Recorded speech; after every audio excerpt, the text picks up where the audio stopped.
Hey, what's up? What's up?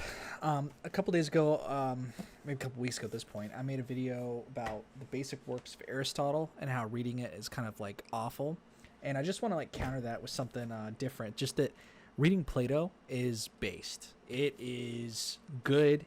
It's this came in the mail. I got Plato complete works, um, Euthyphro, Apology, Credo, Phaedo, just skipping a couple of these. It's got Phaedrus, it's got Timaeus, it's got the Republic. A lot of people have heard of that. And just going through, what I didn't like about Aristotle is that it's just very academic. A lot of long sentences that kind of spending a lot of time and energy defining itself before it just moves on with making an actual point, whereas Plato is much more digestible. Plato is easier to read, more conversational. It's dialogues back and forth, more interesting characters.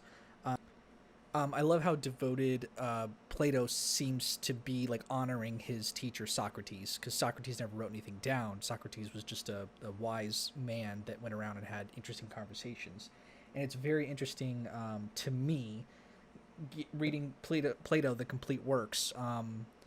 I got the suggestion from watching this philosophy guy on YouTube, um, this channel, and he recommended just buying a complete works of Plato, like this, because the translation will be better than anything you like read online. The translations can get a little wonky, whereas these people are sort of like legit, and it provides like a introduction and like a little bit of background into prior to the Plato, like the specific dialogues. So like apology, what was apology? As it turns out, and I didn't know this until I read the introduction and then I read through the actual work itself. It's Socrates' defense to the men of Athens, taking on the charge of why they were wanting to sentence him to death. And it was really interesting because he's like does not apologize at all. I mean, it's a called apology, but he's like, nope, I did nothing wrong.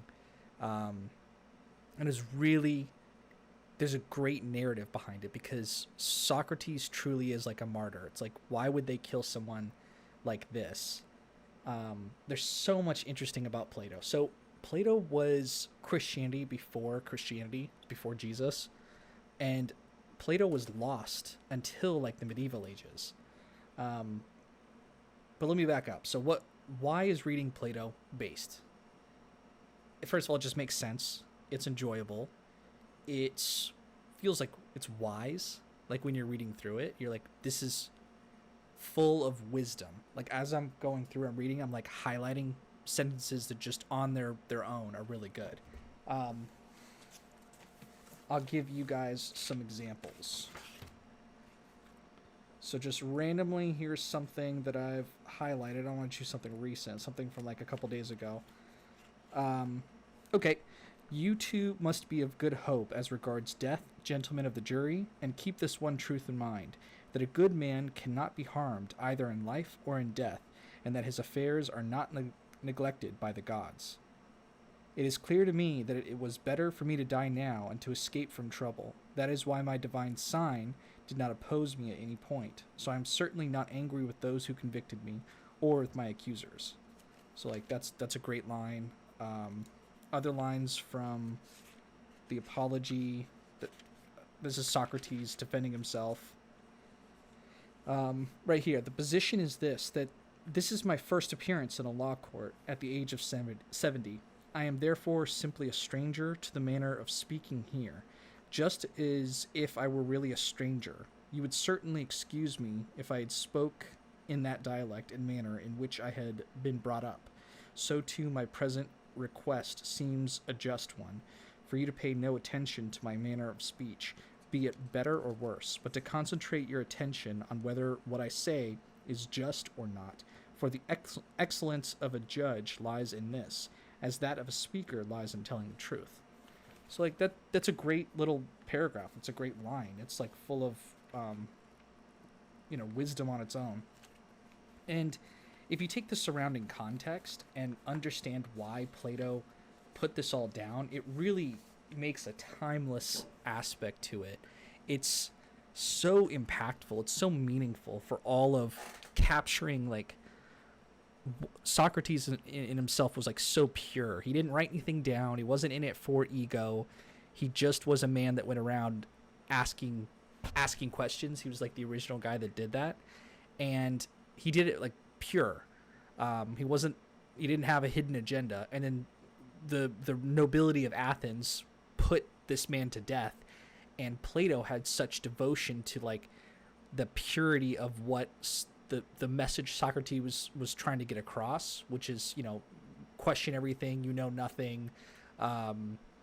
Kind of like it was blasphemy at the time for the very pious that believed in gods.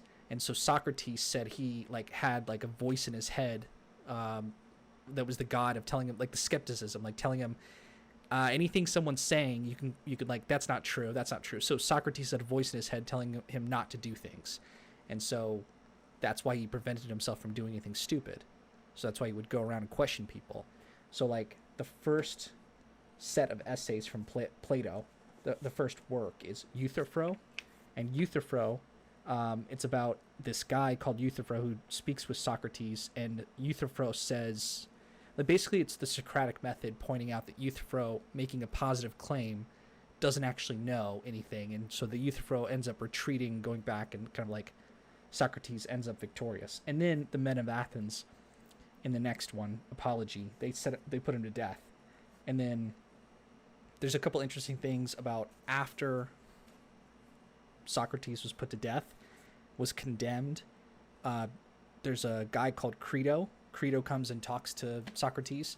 And so all of these were captured by Plato. Plato was just a guy that wrote this all down. And then Plato goes on in the next couple of essays, and then the famous work, The Republic, and he talks about all aspects of what it means to be like live a good Greek life, like the forms, etc. So things like that. So it's really interesting, like the basis of philosophy, and that this was all lost until the medieval ages is just so profound to me, because this is like, it's Christianity, it's aiming towards the true, the good, the beautiful. It's taking what's true. It's the whole goal of like Western civilization, and it happened alongside Christianity. And the reason Christianity is impactful is because of the historicity like around it, and we have like what we have modern day. Just the fact that the two are connected is just very interesting to me. I hope that you guys see that point. Someone shares it. So it's wise. It feels timeless. It feels important and impactful. This is going back to why reading Plato is based. It's digestible.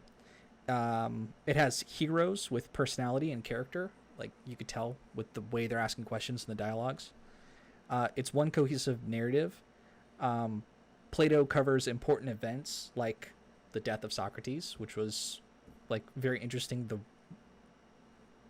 whole reason why he was put to death. Plato was lost until medieval times. It's like Christianity before Jesus. Plato translated by Marsilio Ficino, who also did work on like Hermetic texts, alongside Giordano Bruno. I have another book on this channel that covers the Hermetic Order of the Golden Dawn, and like all the reason that was like magical secret societies that Aleister Crowley was a part of, and that dated until like the 1900s. I don't know what's happening now. I'm sure someone has like some dork on the internet, set of dorks, like has like the history of what's happening right now with all that secret magic stuff. But this is like medieval ages. The Catholic Church would put these guys to death, and so they were uncovering like, you know, ancient texts. And so some of them were legit stuff like Plato, and then some of it were like nonsense stuff, almost like the Gnostic Gospels. But anyway, that's all just a bunch of extra stuff. It's like Plato was translated by Marsilio Ficino. Emergence of individualism. Socrates put to death, and he questions the difference between like following justice of self versus justice of like the majority, and why Socrates will kind of like is a timeless martyr for standing up for what he believed in. And he's like, even Socrates says like, you guys, it sucks for you, the men of Athens, because you're putting me to death. I don't mind dying, and I've lived a full life. If you just let me die naturally, that'd be a better win for you guys. But you guys have to make a point to put me to death, and that's going to make him timeless. And Plato records all that. The most important. This is a quote. The most important thing is not life, but the good life. And the apology, in my opinion, is like badass because Socrates does not apologize. He instead doubles down on his good ideas. And then Crito expands on the idea of doing good and not going with the majority. Another quote from there is, nor must one, when wronged, inflict in return, as the majority believe, since one must never do wrong. So it's kind of like, even if you are wronged as an individual, like, it's not good to wrong someone back. And that start of that idea led into the modern day human rights, NATO, Western civilization, Western culture. People say it's Christianized, but it happened with Plato and Socrates before it happened with Jesus. But then Jesus entered, submitted in the Bible, the Jewish mysticism, the Old Testament, supernatural elements, historicity, the church, the history of the church, like eliminating folk religion, becoming the dominant singular religion, which has downsides, but the good sides are the virtues and the vices, outlining what evil looks like. But then you have like the whole Eastern tradition, the Buddhism, which comes out of Hinduism, and that tradition's much older. But something was pointed out interesting is that Plato was around the same time as Confucius. So Confucius, they set up a system which is almost like a religion of strict and ordered non-individuality. It's about the collective, the group. Whereas Plato was setting up a similar set of Western, the beginnings of what came to know, Judeo-Christian religion. And Socrates was the first, and he didn't write any of this down, and he would have been lost to history if he didn't have a student that wrote all this words down. And he wrote the words down in a way that captures the essence of what Socrates was about. So, I mean, that's why reading Plato's based, and Aristotle is like, what I do like about Aristotle is that he was much more academic. So he set up like the schools and the systems, and then he taught Alexander the Great. But other than that, Plato is better. A couple other last final points is Plato is like rational Christianity for church hurt ex-Christians. So like right now, if you're watching this and you're like in North America and you grew up Christian, and then you realize that people within the church, like individuals, suck, men with egos and crazy women with like weird beliefs that would have been yoga moms unless but they grew up in Christian church, and they still do like I guess the extreme versions like the QAnon and all that other just bad ideas. But still, like, Christianity is good for like an ordering religion based on what I would call like Platonic ideas. But I'm sure that's like blasphemy or whatever, but here we are in the modern day where in my opinion, we need a cohesive narrative combining all of us together, and Christianity is a pretty good one in my opinion. But also like Plato and the Platonic tradition kind of gives to me an extra like boost to all that, because it was happening before a character of Jesus came around. So yeah, final couple points there. There's no church required to believe in like some of these ideas in Plato.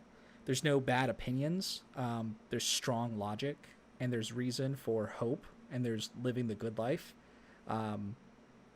Socrates and Crito, do no man harm, no matter what they have done to you.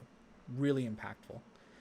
That's something I try to practice, and I believe in it as an idea, but there's kind of a logic behind that, which is the beginning of the Western tradition. So yeah. Anyway, thanks for watching up to this point. Peace.